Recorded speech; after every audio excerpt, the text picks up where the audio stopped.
Here we are on kind of the home stretch. We're actually doing the last two classic maps here.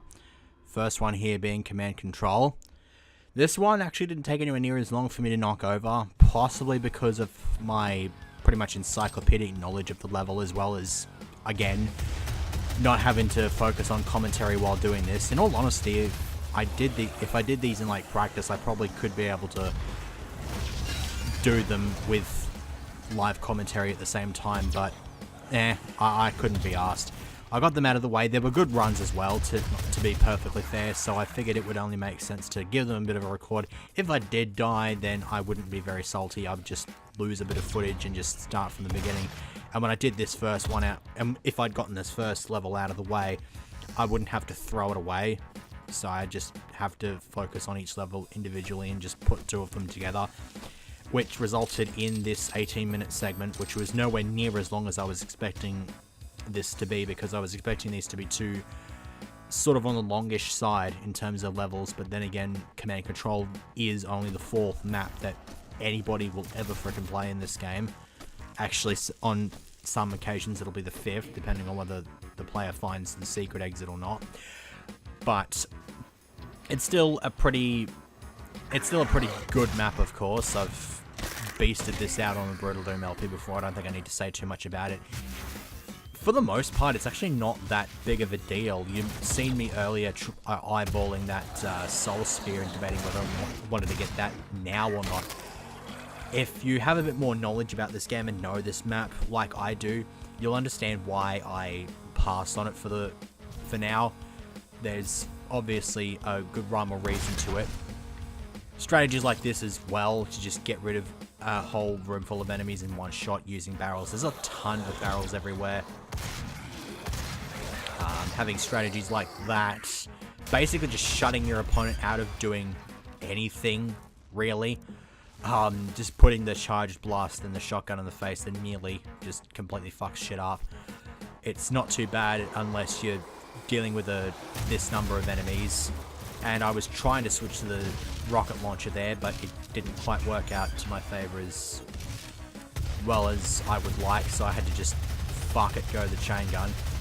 This is probably the most suspenseful area of the map. This is probably where I thought I was going to get myself fucked up, because I was copping a bit of flack from left, right, and center.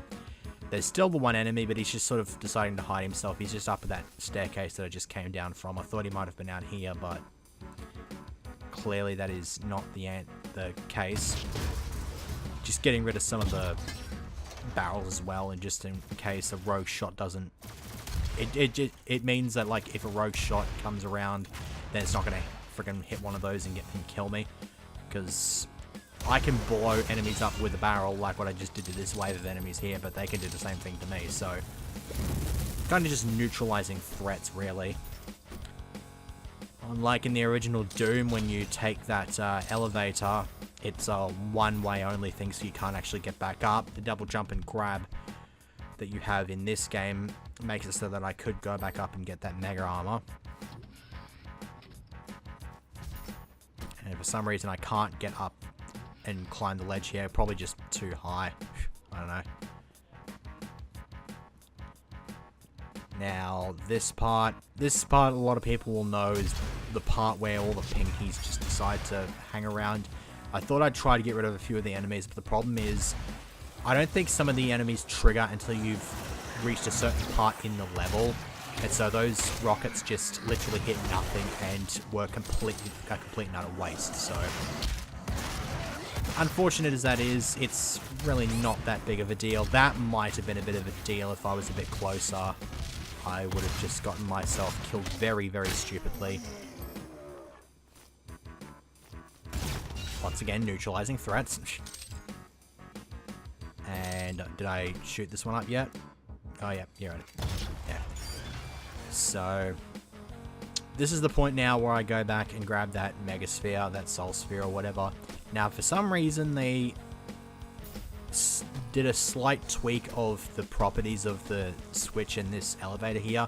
You hit the switch, but it doesn't actually go up. It's got a delay on it. Normally, you'd have to be quick by hitting the switch and then just running onto it as quickly as you possibly can before it gets up too high that you can't like climb onto it because of the stupid mechanics in the original game. That it actually gives you just enough time to get on it before it starts rising, which is kind of cool.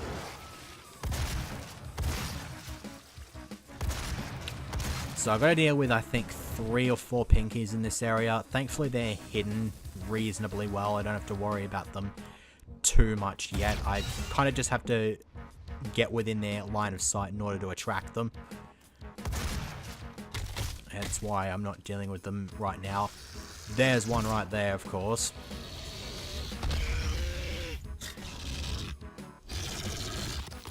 Now here I'm hoping to get him around and hit the barrel. The problem was he just sort of walked across the doorway and then just kind of got himself caught up in there. And so my strategy was to something involving the barrel, of course, and that just kind of went down south. So since he was sort of stuck there, I just decided to unleash hell with the chain gun and then just blow him to pieces with a rocket launcher.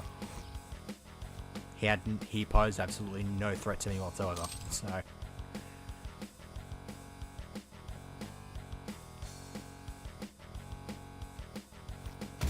not much to say. This is probably one of the more boring bits. I should have brought the shotgun out though, because I kind of get annoyed whenever I lose armor as cheaply as that. Which actually brings up another thing here. I shoot this enemy and he still gets a hit in on me. I didn't even actually, it never actually occurred to me until that enemy that it actually happened like that. At least to the point where I realized, well, let's try not to do that anymore, because then I know I'm just going to get hit anyway. Or something like that. I guess I just probably already knew, but it didn't really click. Or whatever. It's not that big of a deal. I'll have to remember that when I do my nightmare run, which I'll probably be doing after I'm, I don't know, maybe at some point in the future. I don't really know. But this is the last thing I'm actually having to record before I'm done with this LP, because I've already done everything else. It's just the order you're seeing is a bit different. You'll be seeing this before you see me go through the final level. So, oh, just so you know, it is post-commentary. I don't think that would come as a surprise now, but it is. I'm not entirely sure how that's laser eye surgery, but it's effective. I mean, it sedates. Whatever. Oh yeah, I like this. Just sort of throw it on this, I guess, grating or whatever the hell it is.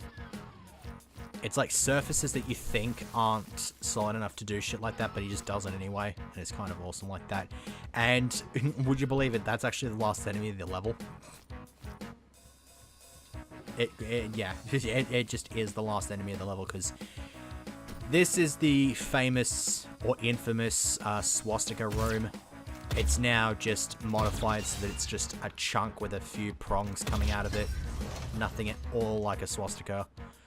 I believe that's the reason the game got banned in Germany. I don't think Germany got it for a long time. I think it might still be banned over there, actually. I'm not entirely sure. Anybody who's more knowledgeable about that can leave that in the comments if they want. But here's Pandemonium. This is the level that I unlock in the last level of the game. Obviously, you won't be seeing that until the segment is... It's going to be Saturday's segment, so it'll be the one after this. But, yeah. So this I sort of thought was going to be a bit fucking crazy hard and whatnot, and it's actually... It did give me a few flutters. I kind of thought I was going to get my shit wrecked at the start here, because I had to deal with those cheeky little bastards up there trying to get the cheap shots in on me. And then that happened. Thankfully, I'm in an episode 3 map, so I now have access to the plasma rifle once again. Just a matter of dodging the shit and just getting rid of him. Always lovely to have that glory kill opportunity when at low health and just get all of that health back and just feel like you're king of the world again, I guess. Stupid bloody screensavers. I'll bet you anything. Was that? Okay, yeah, that was around about 10 minutes, wasn't it? That sounded about right, didn't it? Screensaver after about 10 minutes. Oh yeah, I like that. Just sort of can't do the glory kill, but I kill him anyway with the melee, and he just sort of limps out of his caged area or whatever. So I was going to go in that direction, but then I just decided, fuck that. I wanted to go through the centerpiece, because I vaguely remembered that there was a BFG in this level, or at least my memory was telling me that there was a BFG here. Of course, the likelihood that I was going to get the BFG was quite low at this point, considering I was getting my shit punched in by fucking imps of all things. Thankfully, all those vials came in quite handy. I don't know why there's a switch here that just opens up literally nothing but a shotgun. It's very stupid. But I remember this place as being the place with a bunch of lost souls. Minor spoilers here, there's actually only like 2 of them. This is one of them, so I feel like you're playing this on like the normal difficulty setting, like Hurt Me Plenty instead of Ultra Violence. Stupid bloody can of soft drink does not like to be opened, does it?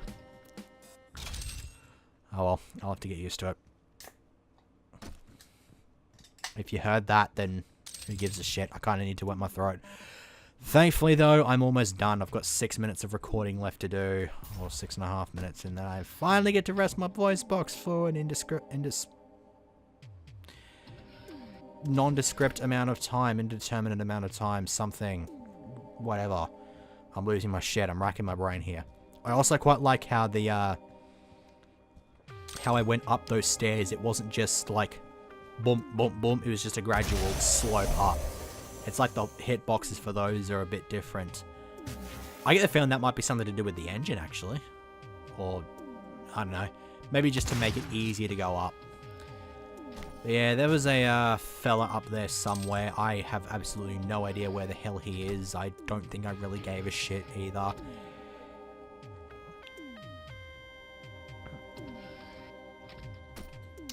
And I believe if I go down... Actually, what direction was it? Actually, oh yeah, it was somewhere up here. Yeah, it's just down here. There's that, which takes a lot of damage here. And then this kind of pissed me off because it's a fucking shield gunner. Thankfully, I just kind of hit him on his side, fucked him up a bit, and just sort of got rid of him very quickly there. But in here, the type of stuff I'm standing in is completely... the color of it is completely irrelevant because it's still taking 20 points off of me every time I touch it. But yeah, I got the Soul Sphere as well as the BFG that I was mentioning a bit earlier, so I was incorrect in the previous segment in saying the House of Pain was the only BFG map.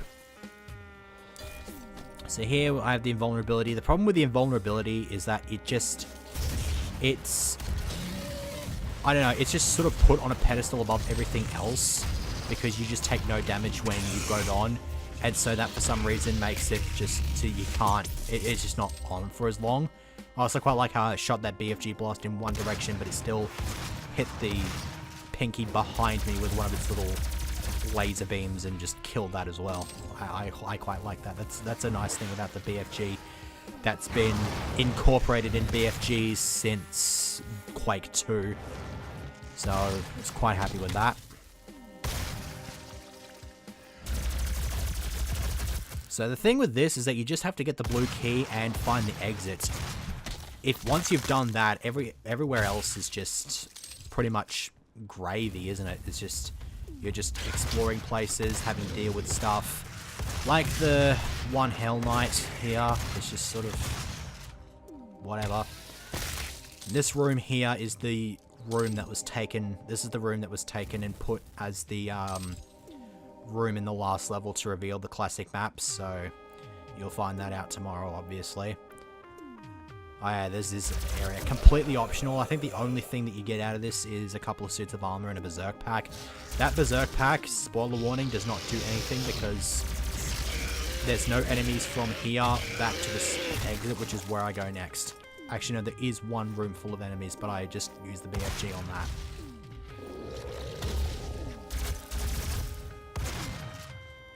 think the projectile there kind of got caught in the cac's mouth. But I got the cack at him and just caught generally. It just on that ledge just as a whole or something. But it's just sort of, yeah. Yeah, a mega armor and a regular armor, and they both heal fit, and they both give you 50 armor. That's what makes me salt about the mega armor in this game. They really should make that 100. And then for some reason, the pinky just sort of inexplicably just drops dead after a few blasts. It's very weird. And so when I bring this up, there's absolutely no threat whatsoever to kill me. So, again, don't need to collect either of the armor pickups. The little armor bonuses don't give me any armor if I have 50 or more. So, none of that was useful. This berserk is just not useful at all. It was just that room was, given the context of how far I'd been in the level, it was entirely useless. So there wasn't much point of exploring it aside from the sort of obligation, self-appointed obligation that I have to go through the entirety of the level before finishing. So another set of mega armor. There's a set of stairs just down there you might have just seen. I do actually go back and check that out because I checked the auto map to see if there's any area that I hadn't explored, and it was a bit justified. Yeah, I thought that I was actually caught inside the door and couldn't get out. If that was the case, I'd have been very, very salty. So, yeah, there's the exit. I'm about to exit, but then I realized that there is a chunk of area missing down to that, I guess, the west. I guess that's the west. Whatever. Just that chunk of area that's just sort of there. So... this has just literally got a few enemies and I'll blow them away with the VFG because these are the last enemies of the level and I don't have anything else to use the VFG blast on, so I literally just off the big fuck it. So that's it. That's all the classic maps done once I get back to the once I get back to the exit. So what you'll be seeing after this is the Argent d'Honneur level, the final level of the main game. That will be uploaded over the course of the weekend. It'll be uploaded in 2 segments. And then that will be the end of the LP as I bring this last class map to a close. And the door closes as well. Very, very poetic. So that is all 13 of the classic maps. Unlocked, completed, that sort of thing. I believe I've shown them off about as well as I possibly could. I mean, Halls of the Damned was quite easily the most difficult one by a country mile, so... yeah, but yeah, that's it. That's all the classic maps. Next time, the final level of the game and the ending and all that sort of jazz.